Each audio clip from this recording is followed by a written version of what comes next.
నమస్తే welcome to bill TV voice of voiceless.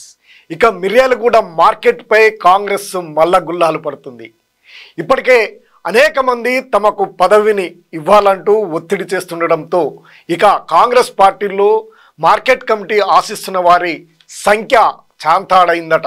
దీంతో అయోమయానికి గురవుతున్నారట MLA Battula Lakshma Reddy. ఇక ప్రధానమైనటువంటి వ్యక్తులు కూడా తమకే ఈ మార్కెట్ పదవి ఇవ్వాలంటుండడంతో సామాజిక వర్గాలకు సంబంధించినటువంటి వారిని కూడా సమన్వయం చేయడం ఇబ్బందికరంగా మారిందనే చర్చ జరుగుతూ ఉంది. మార్కెట్ రచ్చపై బిల్ టీవీ స్పెషల్ ఫోకస్ చూద్దాం. మిర్యాలగూడ మార్కెట్ను మనం పరిగణనలోకి తీసుకుంటే రాష్ట్రంలో ఉన్నటువంటి ప్రముఖమైనటువంటి మార్కెట్గా మిర్యాలగూడ మార్కెట్ను పేర్కొనవచ్చు.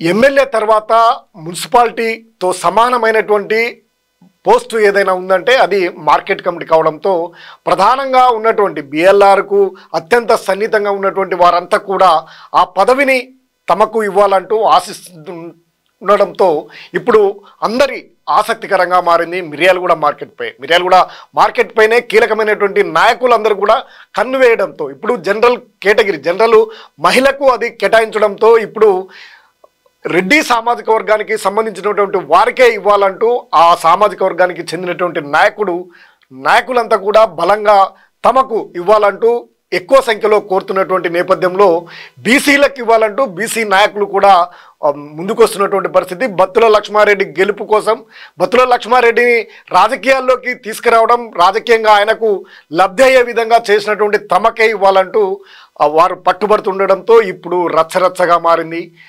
ఎమ్మెల్యే బత్తుల లక్ష్మారెడ్డికి ఈ పదవిని ఎవరికి ఇవ్వాలనే దాని మీద కొంత సందిగ్ధత ఏర్పడి ఎవరికి చెప్పలేని పరిస్థితుల్లో అయోమయానికి గురవుతున్నారనే ప్రచారం విస్తృతంగా జరుగుతుంది. అందుకే కీలకమైనటువంటి మార్కెట్ ఇప్పటికే సూర్యాపేట, రాష్ట్రంలోనే సూర్యాపేట మిర్యాలగూడెం అనేది ఎంతో ప్రతిష్టాత్మకమైనటువంటి మార్కెట్లు. ఈ సూర్యాపేట ఇప్పటికే నియామకం జరిగింది, కానీ మిర్యాలగూడలో మాత్రం ఇప్పటివరకు కూడా జరగని నేపథ్యంలో ఇప్పుడు కీలకమైనటువంటి కాంగ్రెస్ నాయకులంతా కూడా తమకు ఇవ్వాలంటూ ఒత్తిడి చేస్తుండడంతో కాంగ్రెస్ కసరత్తులో కొంత ఇబ్బందికరమైనటువంటి పరిస్థితులు కనిపిస్తున్నాయి. ప్రధానంగా కాంగ్రెస్ సీనియర్ నాయకుడైనటువంటి పొదిల శ్రీనివాస్ తమకు ఇవ్వాలి, బీసీ నాయకులకు అయినటువంటి వారికి ఇవ్వాలంటూ ఆయన పట్టుబడుతుండడం, ఆయన బిఎల్ఆర్కు అత్యంత సన్నిహితంగా ఉన్నారు.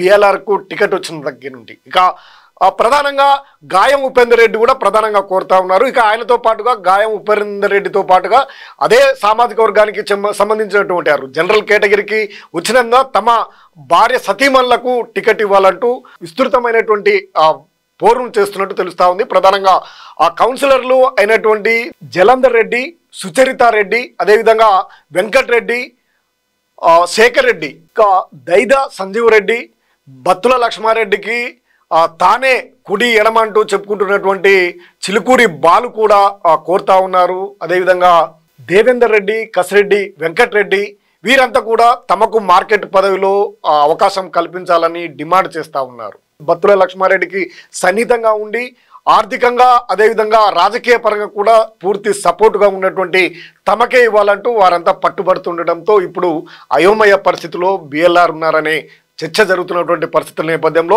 ఇప్పటికీ దాదాపు ఒక 10 మంది వరకు ఆయనకు కీలకంగా వ్యవహరించిన సామాజిక వర్గంతో పాటు ఎస్సీ, బీసీ, ఎస్టీ నాయకులలో కూడా బత్తుల లక్ష్మారెడ్డి గెలుపు కోసం కృషి చేసినటువంటి వారికి తమకు ఇవ్వాలంటూ కీలకమైనటువంటి నాయకులు కోరుతా ఉండడంతో ఇప్పుడు 10ల సంఖ్యలో మార్కెట్ పదవిని ఆశిస్తున్న వారి సంఖ్య చేరిందట. దీంట్లో ప్రధానంగా గాయం ఉపేందర్ రెడ్డి, ఇటు పొదిల శ్రీనివాస్ మధ్యలో నడుస్తుందనే చర్చ కూడా విస్తృతంగా నడుస్తూ ఉంది. వారిద్దరిలో ఎవరికో ఒకరికి ఇచ్చే అవకాశాలు ఉన్నట్టు స్పష్టంగా ఉన్నది అనేది రాజకీయ విశ్లేషణ జరుగుతుంది. పూర్తిగా పొదిల శ్రీనివాస్ను చూసినట్టయితే పొదిల శ్రీనివాస్ కాంగ్రెస్ పార్టీకి సుదీర్ఘకాలంగా వెన్నంటి ఉంటున్నటువంటి ఆయన కుటుంబ నేపథ్యం కూడా, ఆయన తండ్రి గారైనటువంటి హరిశ్చంద్ర కూడా కాంగ్రెస్ పార్టీకి అనేక కష్ట నష్టాలు వచ్చినప్పటికీ సుదీర్ఘకాలంగా కొన్ని దశాబ్ద కాలం కూడా కాంగ్రెస్ పార్టీకి అంటిపెట్టుకొని ఉన్నటువంటి కుటుంబ నేపథ్యం పుదిల శ్రీనివాస్ది. ఆయన కూడా కీలకమైనటువంటి అధికార ప్రతినిధిగా గతంలో పనిచేశారు. మీడియా ఇన్ఛార్జిగా పనిచేస్తూ ఇప్పుడు మిర్యాలగూడ బ్లాక్ కాంగ్రెస్ అధ్యక్షునిగా కొనసాగుతా ఉన్నారు పొదిల శ్రీను. ఇక ఆయన సతిమణి రాజకీయాల్లో ప్రత్యక్షంగా పరిచయాలు లేనప్పటికీ ఈయనకు సతిమణి కావటం వల్ల ఆమెకు ఇవ్వాలంటూ ఆయన పట్టుబడుతుండడం, బత్తుల లక్ష్మారెడ్డి గెలుపులో కూడా ఆయన కీలక పాత్ర ఉన్నటువంటి నేపథ్యంలో తమకే ఇవ్వాలి, బీసీ నాయకులైనటువంటి ఇక్కడ బీసీలు అధికంగా ఉన్నటువంటి నేపథ్యంలో తమకే ఇవ్వాలంటూ ఆయన పట్టుబడుతున్నటువంటి పరిస్థితులలో ఇక కొంత ఇబ్బందికరమైనటువంటి పరిస్థితులే కనిపిస్తూ ఉన్నాయి. ఇక జనరల్ కేటగిరీకి సంబంధించినటువంటి గాయం ఉపేందర్ రెడ్డి ఈయన పట్టణ అధ్యక్షుడిగా కొనసాగుతూ ఉన్నారు. అది కూడా కొంతకాలంగా వివాదంగా మారినటువంటి నేపథ్యంలో తనకు ఈ పదవి ఇచ్చినట్లయితే పట్టణ అధ్యక్ష పదవి కూడా వదులుకోవడానికి ఆయన సిద్ధంగా ఉన్నట్టు తెలుస్తూ ఉంది. ఇక ఆయన సతీమణి ప్రత్యక్ష రాజకీయాల్లో ఉన్నటువంటి గాయం రజిత చురుకుగా పాల్గొన్నది. గత అసెంబ్లీ ఎన్నికల్లో కూడా బత్తుల లక్ష్మారెడ్డి భార్య వెంట ప్రచారాన్ని కూడా విస్తృతంగా చేసినటువంటి నేపథ్యం, గతంలో ఎంపీటీసీగా భారీ మెజార్టీతో గెలిచినటువంటి నేపథ్యం కూడా గాయం రజితకు ఉండడం, గాయం ఉపేందర్ రెడ్డి జడ్పీటీసీగా పోటీ చేసి సుదీర్ఘకాలంగా కాంగ్రెస్ పార్టీ కష్టకాలంలో ఉన్నప్పుడు కూడా ఆయన నాయకుడిగా ఉంటూ బీఆర్ఎస్ నాయకులు ఎన్ని ప్రలోభాలకు ఒత్తిళ్లకు లోను చేసినప్పటికీ ఆయన బీఆర్ఎస్ పార్టీలో చేరకుండా కాంగ్రెస్ పార్టీని అంటిపెట్టుకొని ఉన్నాడు అంటూ ఆయన మీద సానుభూతి కూడా వ్యక్తం చేస్తున్నట్లు తెలుస్తూ ఉంది. దీంతో జనరల్ కేటగిరీకి సంబంధించినటువంటి సీటు అయినందున, మార్కెట్ కమిటీ అయినందున తమకే ఇవ్వాలంటూ ఆయన వ్యూహాలు పంతా ఉన్నారు. ఆయన కూడా బత్తుల లక్ష్మారెడ్డిపై ఒత్తిడి కూడా చేస్తున్నట్టు తెలుస్తూ ఉంది. అనేక మండలాలకు పట్టణానికి సంబంధించినటువంటి వారు కూడా ఆయన కూడా పూర్తిగా సపోర్ట్ చేస్తున్నటువంటి పరిస్థితి అయితే కనిపిస్తూ ఉంది. ఇక మరో కీలకమైనటువంటి నేత కౌన్సిలర్ అయినటువంటి బత్తుల లక్ష్మారెడ్డికి దాదాపు కుడి ఎడమగా ఉంటున్నటువంటి శేఖర్ రెడ్డి కూడా తమ సతీమణికి ఆ పదవి ఇవ్వాలంటూ ఆయన కూడా డిమాండ్ చేస్తున్నట్టు తెలుస్తూ ఉంది. ఏది ఏమైనప్పటికీ కాంగ్రెస్ పార్టీలో ఉన్నటువంటి కీలకమైనటువంటి నేతలు ఆ పదవి కోసం పట్టుబడుతుండడం, ఎటు తేల్చుకోలేక ఎవరికి ఇవ్వాలనే దాని మీద కొంత ఇబ్బందికరమైనటువంటి పరిస్థితులు బత్తుల లక్ష్మారెడ్డి ఉన్నట్టు తెలుస్తూ ఉంది. ఇప్పటికీ ఎవరికి కూడా పూర్తి స్థాయిగా ఎవరికి కూడా హామీ కూడా ఇవ్వనట్టు తెలుస్తూ ఉంది. ఎవరు తమకు ఇవ్వాలని కోరుతున్నా చిరునవ్వుతోనే ఆయన సమాధానం చెప్తూ ఎవరికి కూడా పూర్తిగా సపోర్ట్ చేసే పరిస్థితి లేకపోవడంతో ఇప్పుడు మిర్యాలగూడ మార్కెట్ కమిటీ ఎవరికి ఇస్తారనేదే ఇప్పుడు ఆసక్తికరంగా మారింది మిర్యాలగూడ కాంగ్రెస్ పార్టీలో. ఇక్కడ జానారెడ్డికి సంబంధించినటువంటి వర్గీయులు ఇక్కడ ఉండడం, డిసిసి అధ్యక్షుడు అయినటువంటి శంకర్ నాయక్ కూడా ఇక్కడ ప్రాతినిధ్యంగా ఉంటుండడం, బత్తుల లక్ష్మారెడ్డి ఈ ఎంపికలో కీలక కావడం, ఎమ్మెల్యే అయినటువంటి బత్తుల లక్ష్మారెడ్డికే మార్కెట్ కమిటీ ఎంపిక బాధ్యత పూర్తిగా ఉంటుంది.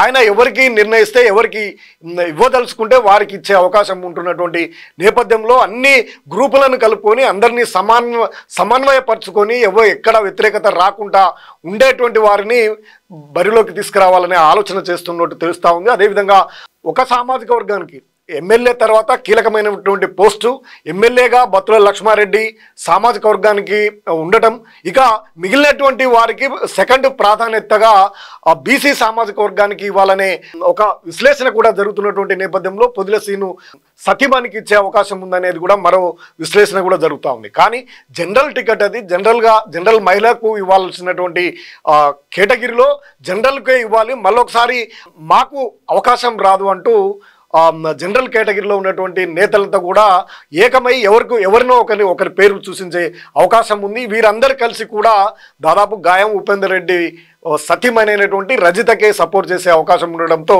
వీరిద్దరి మధ్యన ఎవరికి ఒకరికి వరించే అవకాశాలు ఉన్నాయనే అభిప్రాయం కూడా బలంగా వినిపిస్తూ ఉంది. ఏది ఏమైనప్పటికీ బత్తుల లక్ష్మారెడ్డి కీలకంగా ఎవరికి చెప్తారనేదే ఇప్పుడు ప్రశ్నార్థకంగా మారింది. ఆయన ఎవరికి కూడా ఇప్పటివరకు సపోర్ట్ చేస్తున్నటువంటి పరిస్థితి ప్రత్యక్షంగా పరోక్షంగా లేకపోవడంతో కొంత కాంగ్రెస్ కేడర్లో అయోమయ పరిస్థితి అయితే కనిపిస్తూ ఉంది.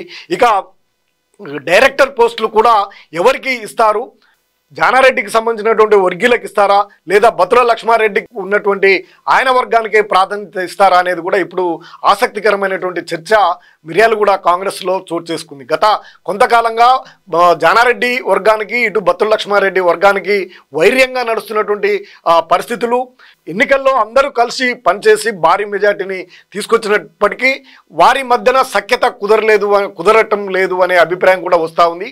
ఈ మార్కెట్ కమిటీ నియామకంలోనే వారందరినీ కలుపుకొని బత్తుల లక్ష్మారెడ్డి ముందుకు సాగుతారా, లేక తమ వర్గానికి తమకు సపోర్ట్ చేసినటువంటి మొదటి నుండి నిలబడ్డటువంటి వారికే ప్రాధాన్యతనిచ్చి మరి కాంగ్రెస్ పార్టీలో ఉన్నటువంటి లుకలుకలని బయటపడేస్తారనే ఆసక్తికరమైనటువంటి చర్చ అయితే జరుగుతూ ఉంది. మరి వ్యూహాత్మకంగా ముందుకు వెళ్లాల్సినటువంటి బత్తుల లక్ష్మారెడ్డి ఏ విధంగా అడుగులు వేస్తారు, కీలకమైనటువంటి మార్కెట్ కమిటీ చైర్మన్ పదవి ఎవరికి ఇస్తారు, ఇక డైరెక్టర్లను కూడా ఆయన వర్గానికే ఇస్తారా, మరొకరికి అవకాశం కల్పించి అందరినీ కలుపుకొని కాంగ్రెస్ పార్టీని క్యాడర్ను ఒకతాటిపైకి నడిపించి ముందుకు వెళ్తారా అనేది కూడా ఇప్పుడు ఆసక్తికరమైనటువంటి ప్రశ్న. మరి కొద్ది రోజుల్లో మనము చూడాల్సి ఉంటుంది. మరిన్ని అప్డేట్ కోసం చూస్తూనే ఉండండి bill TV, voice of voiceless. నమస్తే.